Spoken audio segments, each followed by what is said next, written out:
देखो ना पत्थर के हो गई चौड़ी। अरे देखो ना पत्थर के हो गई चौड़ी।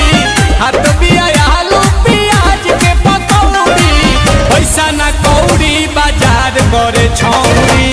पैसा ना कौड़ी बाजार करे छौड़ी। पैसा ना कौड़ी बाजार करे छौड़ी। पैसा ना कौड़ी बाजार करे छौड़ी। करतिया छौड़ा से रोज दौड़ा दौड़ी। करतिया छौड़ा से रोज दौड़ा दौड़ी। पैसा ना कौड़ी बाजार करे छौड़ी।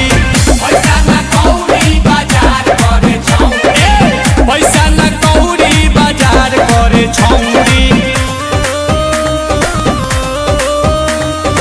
Music by Priyanshu Singh.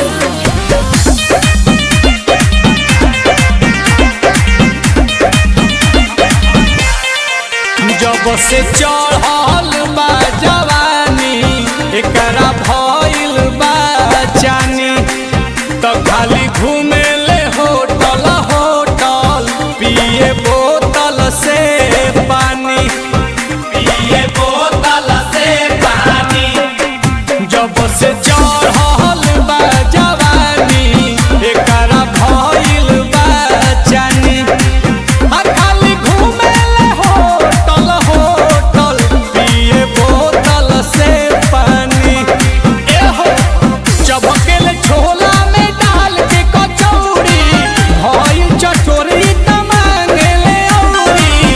पैसा ना कौड़ी बाजार करे छौड़ी। पैसा ना कौड़ी बाजार करे छौड़ी। पैसा ना कौड़ी बाजार करे छौड़ी। पैसा ना कौड़ी बाजार करे छौड़ी।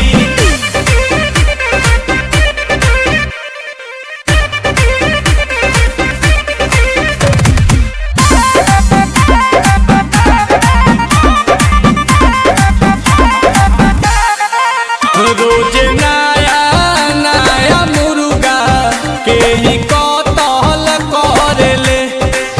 अनिल कमल हो पैसा पाती देखी के पटल करेले।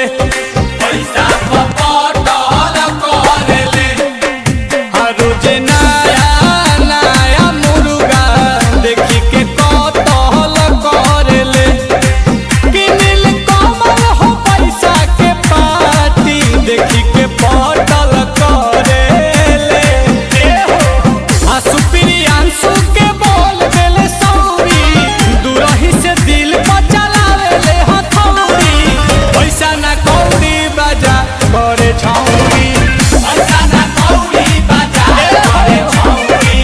पैसा ना कौड़ी बाजार करे छौड़ी। पैसा ना कौड़ी बाजार करे छौड़ी। फिर का बोल? अरे होखते होखत रह गई।